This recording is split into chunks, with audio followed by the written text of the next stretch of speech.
What is going on, everyone? My name is Paros, and today I'm going to be bringing back something that I haven't done in a little while, which is my Let's Review series, which I go over some of the games that I played on my channel and kind of review them, give my final thoughts on the game, the pros and cons, and maybe if you should get it or not. And of course, the big game this month, or last month, sorry, is Pokémon X and Y. And now that I've finished the game, now that I've done all the, at least the main story stuff, a majority of that, I can really, give my opinions on it better than I could before the game was released. So, yes, before we start this, though, I am going to say there will be spoilers ahead. So, if you don't want spoilers, if you haven't completed the game yet, you don't want to see spoiled, you probably shouldn't watch this until after you finished it.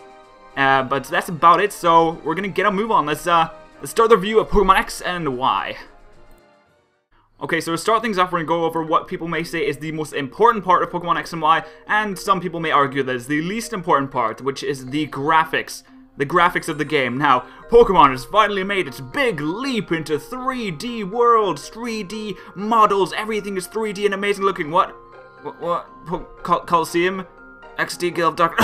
No, I have no idea what you're talking about. Anyway, yes, Pokémon is finally 3D on the handheld consoles.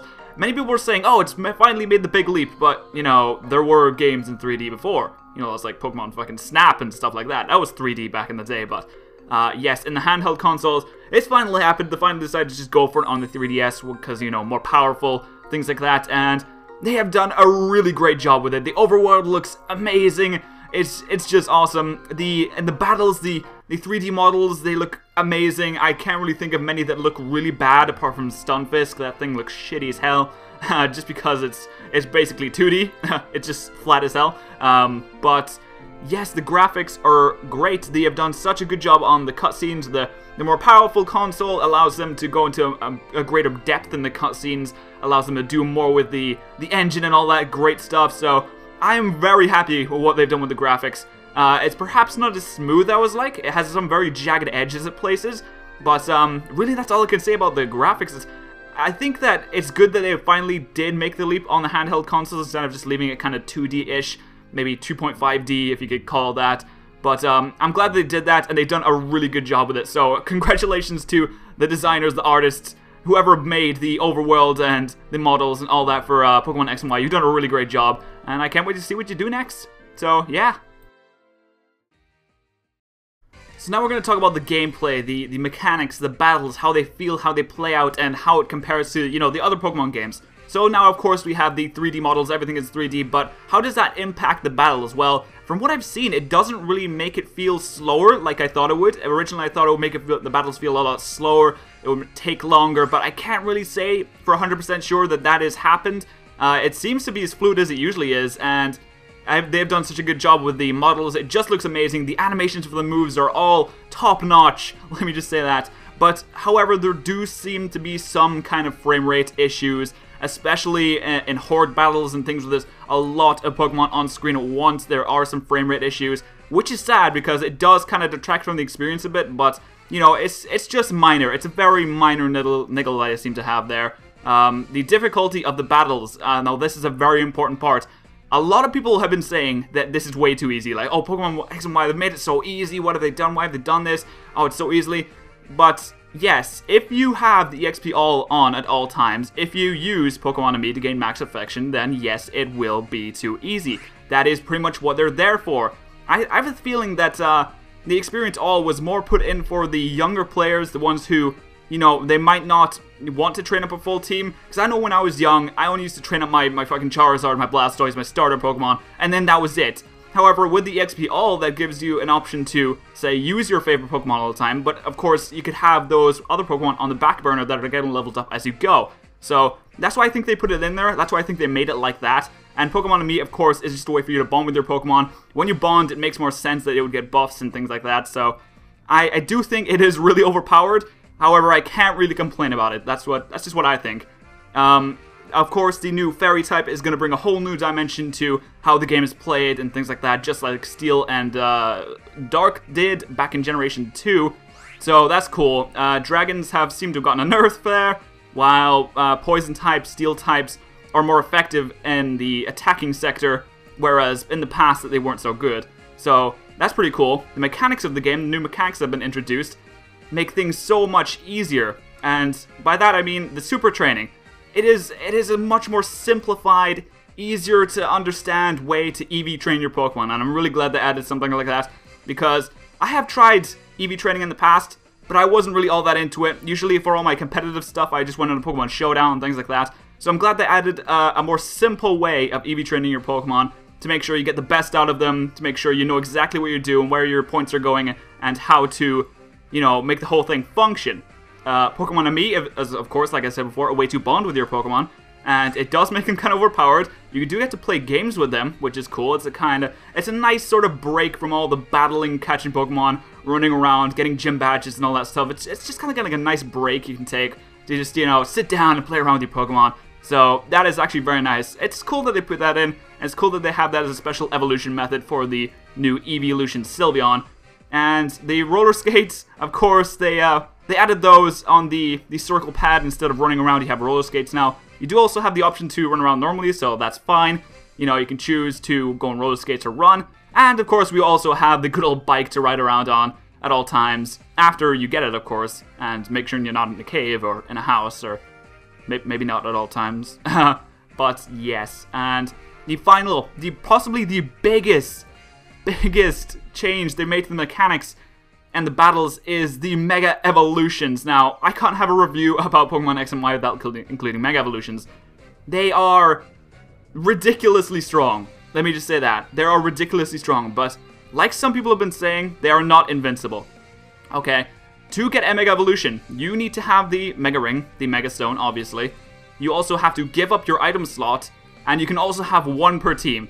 So they're not exactly as overpowered as many people have been making them out to be, but I still do think they're ridiculously strong. And it's also a very cool thing to, you know, just mix things up, you know. The old Pokemon formula was getting a bit stale. I'm just going to go ahead and say that. It was the same thing over and over again, but not that I'm complaining about that. It was still ridiculously fun, but it is nice that they added something to try and spruce it up a bit, to try and revitalize all the battles and things like that. And I think Mega Evolutions are a very cool addition to the game.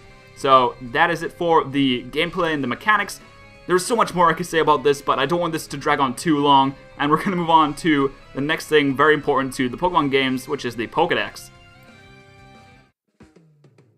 So to talk about the Pokedex in Pokemon X and Y, we need to look at the amount of Pokemon that is catchable in the region itself without having to transfer from other Pokemon games. So in Pokemon X and Y, we have the largest regional dex ever.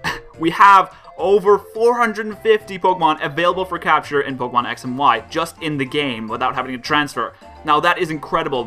I think the last largest one, the other biggest one, was 301 or something like that from Black and White 2. That's a ridiculous amount of Pokemon, but this also does mean that the routes, the caves, are kind of crowded. But that's okay, because it does mean that you get to find a wide variety of Pokemon in the same spot. You can just hang around the same spot, just run around the grass and be like, wow, I haven't seen that one before, and you know, you catch it, you're on your way. They did only introduce 70 new Pokemon though. That is the smallest amount for any generation up to date, so that's interesting that they decided to do that. I think it's because they wanted to sort of focus on the Mega Evolutions rather than introducing new Pokemon, as they didn't add any normal evolutions to the Pokemon families that already exist. By that I mean, you know, how Gabite evolves into Garchomp and things like that. They didn't add any normal evolutions. They decided to focus more on the Mega Evolutions and add some new Pokemon in as well. So that's pretty interesting that they did that, and of course we do have the Friend Safari to capture Pokemon that are not in the Kalos region, so you have even more options. So really, I think they're trying to sort of make this more focused, like, on itself, make it its own thing, rather than you have to connect to your other games to sort of catch all the Pokemon.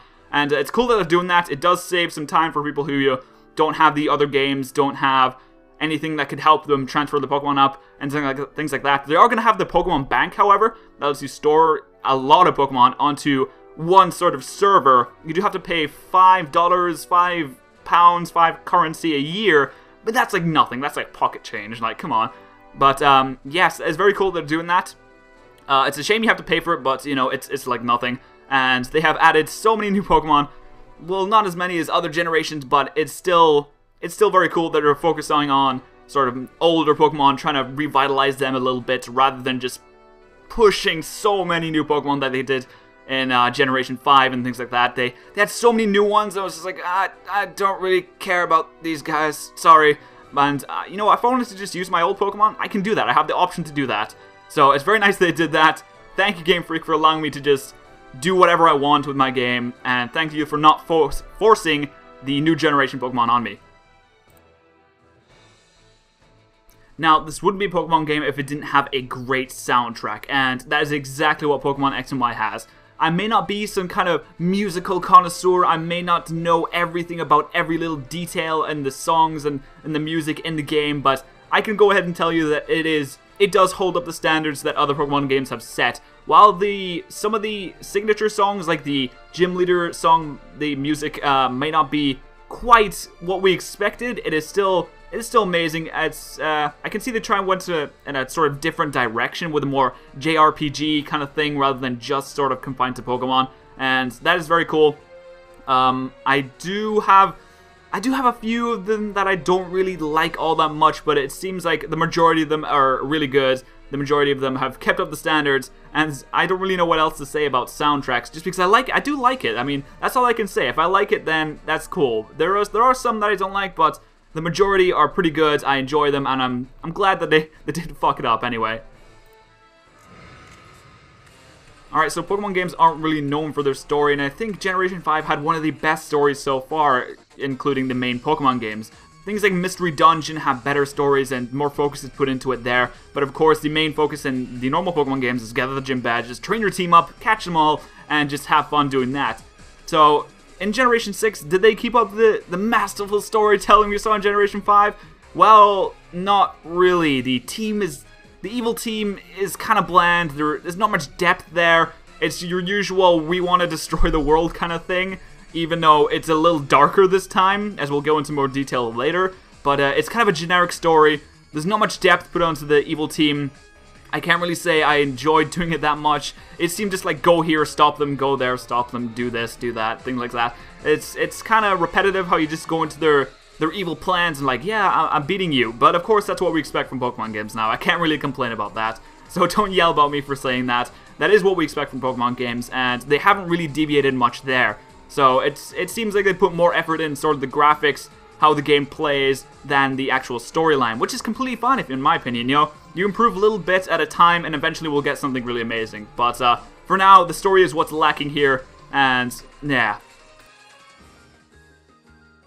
Okay, so as for the characters, it does seem that they haven't really improved in that sector either. Usually the characters aren't that great, and Pokemon X and Y is no different in that regard. I really don't like how they force these 4 people on you. The only one I really liked out of it is Serena, and I finally said her name right. There you go. I got it. But Tierno, Trebs, Shauna, they were all kind of annoying. They're just there to be there. There's no really reason for them to be there. They really don't help out all that much in the story. They don't really have any significance in the story. I don't know why they forced you to have those friends, air quotes. They just kind of say they're your friends, and you're just like, yeah, whatever, I'll just go and do my thing. And they're just kind of there at all times. I don't really like that all too much. I kind of wish it was just sort of you and your rival. But I do like how they try to include more, although there wasn't much character development there. There was no real reason to care about them. And Shauna, God, she just fucking forced herself on you. Jesus Christ, that was awkward as hell. The fireworks, why? Why did that happen? I don't know. And as for the other characters, we have the gym leaders, which you usually have some kind of interaction with outside of the gyms, sometimes, you know, in special occasions and stuff like that. In this game, it is on a very small scale that happens. The gym leaders don't really talk to you outside of gyms and things like that. It is, I think the first gym leader introduces you to the battle chateau, things like that. And, you know, there's not real much interaction outside of that. I know you can battle them in the battle chateau, which is very cool. But they are kind of weak and they don't have much to offer there. Again, with the gym leaders, they're weak. I said about the difficulty, it's because of the experience all and things like that and the Pokemon me. But the gym leaders are really underwhelming. They have a maximum of, what, 3 Pokemon? Maybe 4? I don't even think they have 4. They have a maximum of 3 Pokemon. Okay, why is that? They're supposed to be like the best of the best, the people stopping you from going to the Pokemon League, the people who are supposed to be the kind of gatekeepers, wow, if I could say things properly, the kind of gatekeepers to the Pokemon League, and it doesn't really feel like that. It just feels like another trainer, which is really disappointing, actually. I thought that the first gym leader was kind of challenging because of infestation and things like that, only to find out that sometimes she just doesn't use it and just tackles you to death, and that doesn't work out too well for her, let me tell you.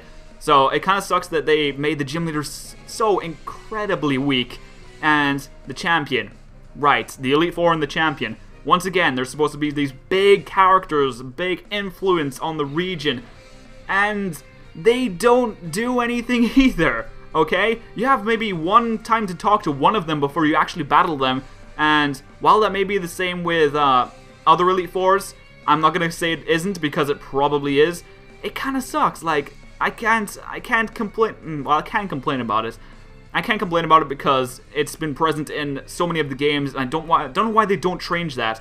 They should have them as a big presence that makes you fear them before you go and battle them. Have them come along and defeat like a whole group of the evil team just single-handedly with one Pokemon. Have them come along and do that. That would make you like, whoa, these guys are the real fucking deal. They don't do that at all. As for the champion, as I said, there's going to be spoilers in this review. The champion is not that much better either. She just kind of hangs around. She's an actress. She doesn't even like Pokemon battling all that much. Although she does like battling. She doesn't have any inclination to battle you or anything of that. She's just kind of swagging around, just doing whatever. And eventually you go to the champion's room, she's just there, and she's like, really? That's kind of underwhelming. You don't really see her doing anything beforehand, even as the evil team is doing all those bad stuff, all those really horrible stuff. Let's get into more detail with that, shall we? Lysandre is completely fucking insane. He is completely off it. I don't know what they were doing. I have no idea what they were thinking. Like, you know, it'd be a good story. What if the evil man tried to kill everyone? Everyone. Like, what? I'm not exactly sure. I'm pretty sure that happened in Generation 4 as well, but they didn't say it. Like, he just comes out and says it. He's just like, he comes in a holocaster, he's like, trainers, I'm gonna kill you all. Thanks, that's all. And really? Like, seriously? You're just gonna broadcast that? Apart from, you know, the fact there's no police force in the Pokemon world and everyone just relies on a 10-year-old to do everything, including the champion, by the way. Like, there's no way she didn't get that holocaster, right? But even after that, even after this guy says he's gonna kill everyone with the ultimate weapon, she just sits in the Elite Four, doing nothing. Like, why would you not come and help? At least in Generation 5, the gym leaders came and helped you. And there's nothing. It's just, you know, go and do it. No one even cares. And that's kind of disappointing. This should have really been said in the story section, but it is very disappointing that there is no real character development apart from Vegeta, who's completely fucking insane. By Vegeta, I mean Lysandre. I just call him Vegeta through my whole Let's Play, which is why I'm calling him Vegeta now. Sorry about that. But he's completely insane. The characters are kind of underdeveloped. They're not too great. They're forgettable, and that's all I have to say about that. Of course, by all this negative criticism that I'm giving about the game, you probably think I hate it, which is not true at all. I really like the game. In fact, I love this game. I just really hope that they would improve on these little niggles, these little things that kind of make me, you know, meh about it. And it's been going on for a while, which is why I'm mentioning it here. But what do I like about the game? Well, I like pretty much everything else about it.